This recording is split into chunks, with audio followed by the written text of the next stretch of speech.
حضرت اسامہ حضور سے بے تکلف تھے اور جو ضرورتیں تھی حضور سے آ کے کہہ لیتے تھے، ظاہر پوتوں کی جگہ پہ تھے، کوئی بھی کام ہوتا بلا تکلف حضور کی خدمت میں حاضر ہو جاتے۔ حضرت اسامہ بن زید کہتے ہیں ایک دن رات کا ایک حصہ بیت چکا تھا اور مجھے حضور سے کوئی کام، کوئی حاجت حضور سے جڑی تھی اور اس کی تکمیل جا رہا تھا، تو میں رات کے وقت ہی آ گیا۔ ظاہر ہے کہیں جانا ہو تو بندہ سوچتا ہے، لیکن جہاں اتنی بے تکلفی ہو وہاں کہتا ہے چلو میں چلا جاتا ہوں، تو وہ حضور کی خدمت میں حاضر ہو گئے۔ تو آقا کریم تشریف لے آئے۔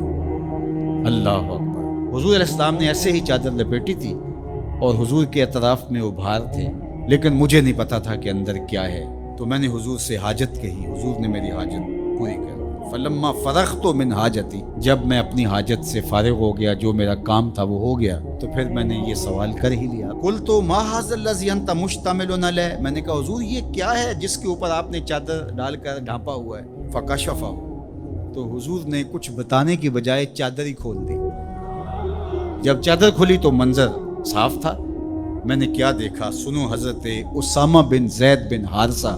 بیان کرتے ہیں، فائز الحسن والحسین علی ورقہ، ایک پہلو سے امام حسن چمٹے تھے اور ایک جانب امام حسین چمٹے ہوئے، دونوں نے حضور کے پہلوؤں سے جفی لگائی ہوئی تھی، حضور علیہ السلام کے کشہین سے، حضور کے پہلوؤں سے لپٹے ہوئے تھے۔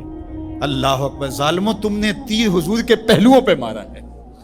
حضور کے پہلوؤں سے یہ شہزادے لپٹے ہوئے ہیں۔ اور پھر آقا کریم نے کیا کہا، فقال ھذان ابنایا، فرمایا یہ دونوں میرے بیٹے ہیں،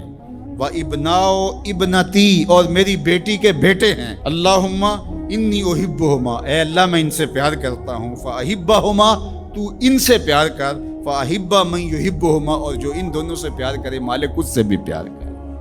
اللہ اکبر۔ حذیفہ بن یمان اپنی ماں کی مغفرت کا سوال لیے حضور کے پاس حاضر ہوئے تھے، اور آقا کریم نے ان کو یہ خبر بھی دی، حذیفہ سنو، یہ فرشتہ میرے سامنے حاضر ہے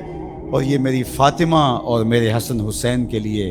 جنتیوں کی سرداری کا مجدہ جاں فضا لے کر آئے ہیں، پیغام لے کر آئے ہیں، بشارت لے کر آئے ہیں۔ یہ خاندان عالی مرتبت خاندان،